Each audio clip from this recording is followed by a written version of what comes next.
네, 어제 국내 코로나19 신규 확진자 1,589명 발생했습니다. 이틀 연속 2,000명을 밑돈 상황인데 방역 당국은 일상 회복 시행의 영향으로 하루 확진자가 지금의 3배까지 늘어날 수 있다 이렇게 걱정하고 있습니다. 단계적 일상 회복 첫날이었던 어제 시민들은 비교적 차분하게 모처럼 되찾은 일상을 즐겼지만 방역 패스를 두고서는 혼선이 빚어지기도 했는데요. 관련 내용들 천은미 이대 목동병원 호흡기내과 교수와 함께 짚어보도록 하겠습니다. 어서 오십시오. 안녕하십니까? 예. 안녕하세요. 어제부터 단계적 일상 회복이 되니까 정말 예전 일상으로 좀 돌아간 것 같다라는 느낌을 많이들 받았을 것 같아요. 네. 근데 지금 확진자가 오늘 발표된 게 한 1,600명 정도잖아요.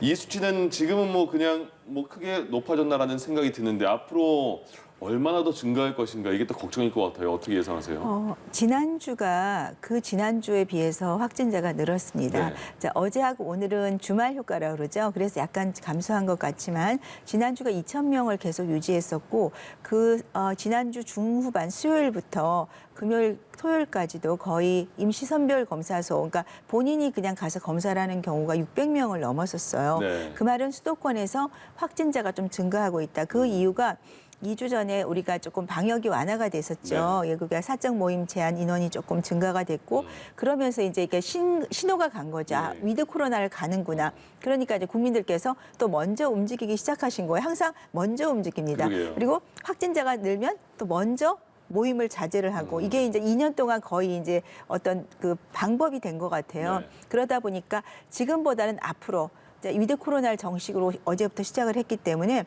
아마 많은 국민들이 지금 모임을 다 계획하고 계시고 예. 여행도 계획하고 계시고 특히 이제 벌써 야간에 음주나 이런 문화가 또 활성화되다 보니까 겨울에 실내 모임도 많아지고 저는 백신 접종은 사실은 감염 차단 효과보다는 중증 예방 차단 효과로 이제는 완전히 바뀌었거든요. 네. 그렇기 때문에 내가 백신 접종을 했으니까 나는 천하무적이야, 괜찮아. 그건 절대 아니고요.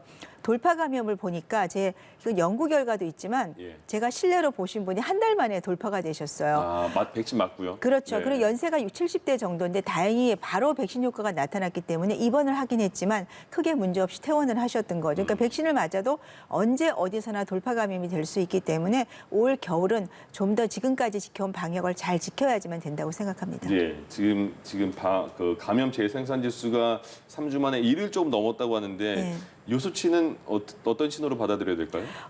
좀 줄었거든요. 1 이하로 갔다가 다시 1이 넘은 겁니다. 그거는 그만큼 이동량이 증가를 한 거고 접촉이 많다는 의미이기 때문에 지금 사실은 위드 코로나 시작도 안 한 시점에서 1을 넘었기 때문에 앞으로는 훨씬 더 많이 증가할 거고 아마 지금까지 어느 기간 때보다도 확진자가 늘 수가 있는 기간이다. 겨울이라는 특수 상황. 항상 예. 유행은 겨울에 왔고요. 예. 두 번째는 백신 접종을 했기 때문에 나는 괜찮다. 근데 그게 가장 위험한 겁니다. 왜냐하면 싱가포르나 해외를 보면 80% 넘은 국가들이 위드 코로나 시작하면서 수배가 늘었어요. 네. 확진자가. 근데 그 두 가지는 꼭 지켜야 될 것 같습니다. 알겠습니다. 예, 알겠습니다.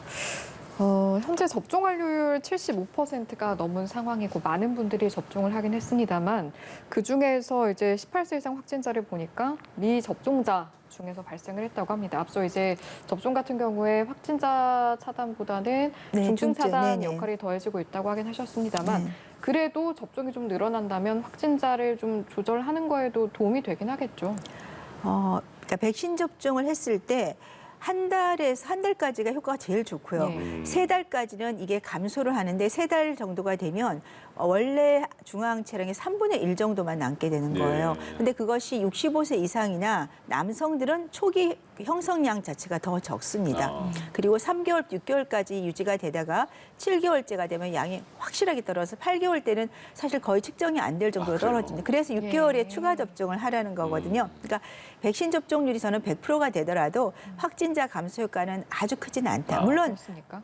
접종을 하면 좋기는 하죠. 예. 하지만 그 효과보다는 우리가 내가 접종을 하면 혹시 감염이 되더라도 입원을 안 할 수 있다는 그 비율이 거의 90%를 넘게 되어 있기 때문에 그런 효과가 있어야지 우리가 의료 체계가 유지가 될 수가 있죠. 확진자가 네. 10,000명이 나오더라도. 하지만 이미 미접종자가 거의 1,000만 명 되기 때문에 그분들이 만일에 감염이 되시면 의료 체계가 굉장히 부담이 갈 수 있습니다. 예.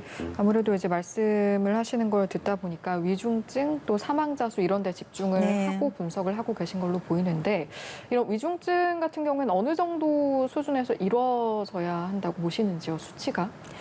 지금 한 300대 전후로 가고 있습니다. 그리고 병상 가동률도 한 50%는 전체적이지만 사실 수도권에서는 일부 병상은 거의 8, 90%를 차고 있고요. 그리고 중환자 병상도 가용 병상이 몇 개 남아있지 않다고 합니다. 병원별로 조금 차이는 있지만 그러면 정부는 지금보다 한 2배에서 3배까지 4천에서 5천 정도까지는 수용이 가능하다고 하셨는데 그 이유는 지금의 1.5%의 중환자 병상을 3%까지 행정명령을 아마 할 생각이 있으신 것 같아요. 그런데 문제는 병상은 우리가 만들 수가 있습니다. 그런데 볼 의료 인력이 없어요. 그것이 이제 일반 의료, 특히 중환자를 보는 많은 선생님들의 공통된 의견이고 저희 회의에서도 굉장히 어렵다. 그래서 중환자를 만들면 안 돼요. 그러니까 확진자가 늘어나더라도 이분이 재택에서 치료가 되거나 저절로 치료가 되면 문제가 없는데 예. 재택 치료에서 만일에 중증으로 변하는 확률이 높아지게 되면 이제 대기하다가 치료를 못 받는 그런 문제가 올 수가 있습니다. 예. 단계적 일상 회복 말씀하신 대로 정부도 지금 확진자에서 2~3배 늘어날 수 있다. 그러면 당장 그럼 5~6천 명 나오는 건데 확진자가 이런 생각이 들고 지금까지 그런 수치를 못 봤으니까 그런 수치가 그 보도에 나오면 당황할 수 있을 것 같거든요. 그 상황에서 우리는 어떤 마음가짐을 가져야 되는지 또 정부는 어떤 점에 중점을 둬야 되는지 말씀하신 것처럼 위중증 환자에 좀 포커스를 많이 둬야 되나 보죠? 네, 사실 4~5천은 약간 보수적으로 잡으신 것 그래요? 같아요. 예. 한 예로 지금 이제 싱가포르 같은 경우 우리나라 인구 한 8분의 1이거든요. 싱가포르이 거의 2자리까지 떨어졌다가 위드 코로나를 가면서 지금 하루에 5천 명씩 나온 게 있었고 네덜란드가 지금 위드 코로나를 중지를 했다고 합니다. 예. 네덜란드가 84%예요, 접종률이. 그런데 1,000명까지 떨어졌을 때 한 달 전에 9월 25일 날 했는데 지금 한 달 만에 다시 중단을 한 거죠. 네. 왜냐하면 7천 명이 넘었습니다. 그렇다면 우리는 지금 2~3배지만 기본적으로 7배, 8배, 10배까지도 증가할 수 있다는 걸 알 수가 있죠. 백신 예. 접종률과 관계가 없습니다. 그 한 말은 2~3만 단위로 가는군요. 그렇죠. 예. 그 말은 우리가 방역을 잘 지켜야 된다는 거예요. 그러니까 말씀한 위중증 관리는 백신이 굉장히 중요한 역할을 네. 하기 때문에 꼭 필요한 분들은 맞으셔야 되고 추가 접종도 사실은 고위험군은 3개월 이후부터는 맞는 게 전 좋다고 예. 생각을 합니다. 하지만 마스크라든지 거리두기가 잘못되게 되면 풀리게 되면 우리는 또 위드 코로나를 중지를 할 수밖에 없게 되기 때문에 그 상태가 되면 많은 국민들이 실망감과 좌절감을 느끼실 거고 예. 그렇다면 우리는 제가 빨리 가는 것보다 거북이처럼 느리지만 저 앞에 결승점을 눈앞에 두고 천천히 가는 게 저는 맞다고 생각합니다. 예. 예, 알겠습니다. 말씀 중에 속보 내용이 들어와서 이 내용 전해드리겠습니다. 고위공직자범죄수사처의 이른바 고발사주 의혹 사건에서 핵심 피의자인 손준성 검사가 처음으로 출석을 했다는 소식입니다. 지난 9월 10일 압수수색으로 수사를 본격화한 지 약 2달 만에 첫 소환인데요.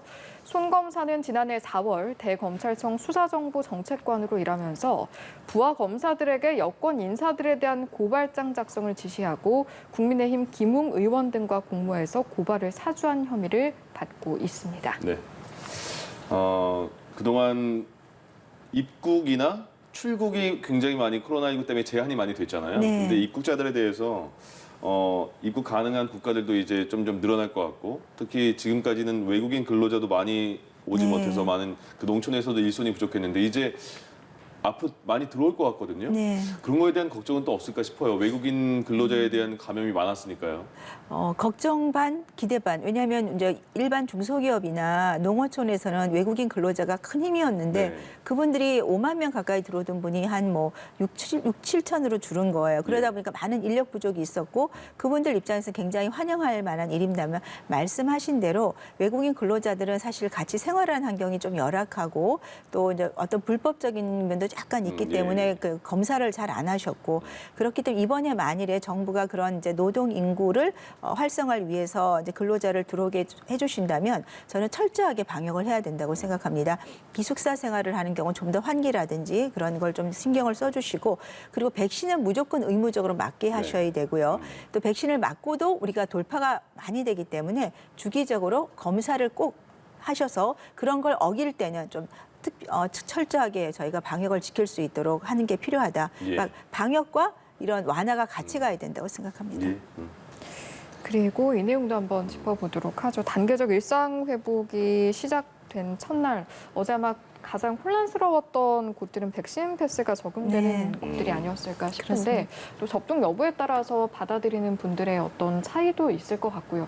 하지만 정부로서는 좀 최선이었을 것 같다는 생각도 듭니다. 어떻게 네. 바라보시는지요? 사실 방역 패스라고 그러죠. 많이 적용된 건 아니에요. 사실적으로. 특히 이제 조금 약간 그 시설마다 조금 희비가 엇갈릴 수가 그렇죠. 있는 게 이 목욕장업 같은 경우는 연세 많은 분들이 주로 가니까 대부분 백신을 맞으셔서 예. 큰 피해가 없다고 그러시고 노래방이나 헬스장 같은 경우는 젊은 층, 특히 노래방은 청소년들이 많이 가는데 네. 들어갈 수가 없죠. 백신 접종이 안 됐으니까. 그러네요. 그러니까 도리어 더 적어졌다고 하고 근데 헬스장 같은 경우는 사실은 건강하신 분들은 과거에 백신 접종에 아무 문제가 없던 분이라면 저는 접종을 좀 권고를 드리고 싶고요. 만일 1회 접종 후에 사실 저도 부작용을 좀 앓고 있습니다만 예. 그런 부작용이 있다면 1회 접종만으로 이제 소견서를 제출하시면 이제 또 받으실 수가 있기 때문에 여러 가지 다양한 방법이 있다고 생각합니다. 예. 예. 이런 경우는 어떨까요? 코로나19에 감염이 돼서 몸에 항체는 있는데 백신을 접종하진 않은 경우에 백신 패스에 해당이 안 되는 부분일까요? 아닙니다. 우리가 완치가 되면 백신 패스는 받을 수가 있는데요. 예. 근데 최근 결과들을 보면 단순히 우리가 감염될 때 어떤 분은 정말 무증상으로 지나가고 어떤 분은 입원해서 뭐 인공호흡도 하거든요. 그러니까 이 인공호흡까지 하신 분은 몸에 항체가 많이 생기지만 가볍게 앓은 분은 항체가 적게 생길 수밖에 없어요. 그래서 이렇게 앓고서 지나간 분들이 백신을 2번 완료한 분들에 비해서 감염이 될 확률이 5.49배가 높다고 합니다. 그렇기 때문에 한 번 감염이 되신 분은 백신 패스를 받을 수는 있지만 네. 우리가 이런 바이러스에 저항하기 위해서는 1회 접종을 하시게 되면 항체가 상당히 많이 늘어나거든요. 그러니까 1회 접종은 제가 권고드리고 싶습니다. 코로나19 그 시기 한 2년 사이에 SNS 보면 사람들이 예전에 외국에 갔던 사진을 굉장히 많이 올려놓더라고요. 그렇죠. 외국에 언제 나가보냐, 비행기 언제 타보냐. 근데 앞으로 지금도 이제 지금부터 꽤 그 입국을 허용한 나라들이 늘고 있어요. 네. 해외 여행 이제 어느 정도 꽤 나갈 것 같은데 괜찮을까요? 이제 기대 반 우려 반입니다. 네, 그것도 계속 이제 기대만 오는 거 아니에요? 예. 이제 해외여행을 꼭 가셔야 되는 신혼여행 하신 분들 굉장히 안타까우셨을 것 같아요. 근데 그런 분들은 다 백신 접종을 하실 거고 예. 하지만 이전에는 백신 접종을 하더라도 그 나라에서 2주간 자가격리를 하셔야 그렇죠. 되니까 여행 가서 자가격리하면 의미가 없잖아요. 예. 근데 앞으로는 특히 동남아 지역에서는 우리가 PCR 검사를 받으시면 하루 정도만 계시면 되고 태국 같은 경우는 트래블 버블이 된 나라끼리는 우리가 거의 그런 식으로 갈 수 있습니다. 네. 다만 지금 말씀드린 백신을 맞아도 돌파가 굉장히 잘 될 수 있기 때문에 갔다 오신 경우에는 저는 꼭 검사를 한번 받으셨으면 좋겠고 예. 우리가 조금 더 이 코로나가 안정화되면 언제든지 나갈 수 있으니까 또 추운 겨울에 다른 바이러스도 있으니까 꼭 가셔야 될 분만 가시고요. 좀 참아요. 네, 좀 있다가 더 원활해질 때 가는 게 좋지 않을까 생각합니다. 네. 예. 그리고 어제부터 12세에서 15세를 대상으로 백신 접종이 시작이 됐는데 사전 예약률을 보면 16세, 17세 이때보다는 좀 낮은 걸로 네. 보이거든요. 안전성 면에서 좀 걱정하시는 분들도 있을 것 같고 좀 연구 사례들을 보면 어떤 말씀 해주실 수 있을까요? 16, 17세는 이제 고2, 고3이기 때문에 활동을 많고 학원을 많이 다니지 않습니까? 그리고 다 이제 성장이 끝나서 부모님이 접종을 좀 많이 하신 것 같고요. 12, 15세는 아직 자라나는 청소년이고 하다 보니까 부모님들 입장에서는 걱정이고 사실 해외에도 12, 15세는 많이 접종을 안 해요. 그리고 나라마다 조금 또 폴리시가 달라서 권장하는 나라가 있고 개인 선택에 맡길 수 있습니다. 예. 자, 이 연령대에서 가장 큰 부작용은 우리가 알고 있는 심근염 부작용인데요. 네. 심근염이 전체적 연구를 보면 그러니까 5만 명당 한 경우 하지만 그러니까 10만 명당 2명 정도가 발생을 하는데 네. 16세에서 29세는 한 5배가 높습니다. 그러니까 10만 명에 10명 정도가 나오는 걸로 되어 있고 예. 우리나라는 지금 조금 작은 것 같아요. 뭐 10만 명에 3명 정도 돼 있지만 그게 이제 검사나 그런 게 잘 되면 좀 정확히 아마 나올 것 같습니다. 다만 예.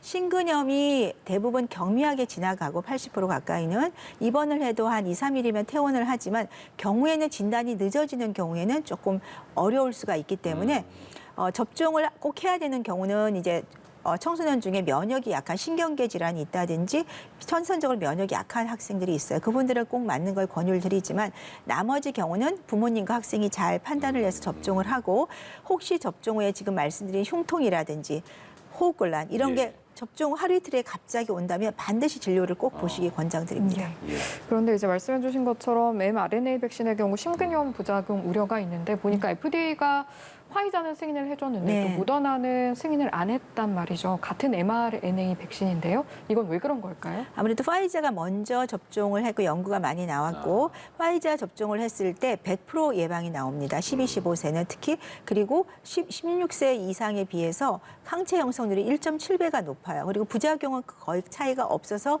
승인이 됐는데 모더나는 조금 다릅니다. 모더나는 화이자 백신의 용량의 3배가 넘게 들어가 있죠. 100마이크로고 화이자는 30마이크로니까 그래서 모더나 같은 경우는 이제 추가 접종 때도 절반 용량을 맞는 것이고 5에서 11세는 3분의 1 용량을 권장하고 있지만 아무래도 12세 이상은 전체 용량을 맞다 보니까 유럽 같은 경우도 30세 미만은 모더나 백신을 일부 나라에서는 지금 맞지 않고 있는 거죠. 네, 그래서 지금 이 승인이 늦어지고 아마 내년 1월까지는 조금 연구 결과가 더 나와야 돼서 승인이 보류될 것으로 생각합니다. 예.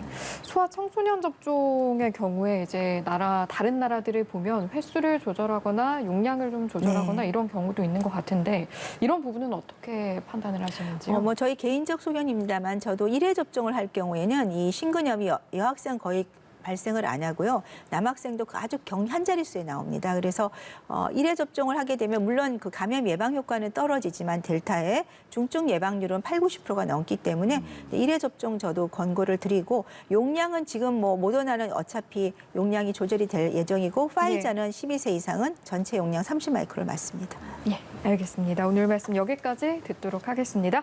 지금까지 천은미 이대 목동병원 호흡기내과 교수와 이 시간 함께했습니다. 고맙습니다. 고맙습니다. 예. 감사합니다.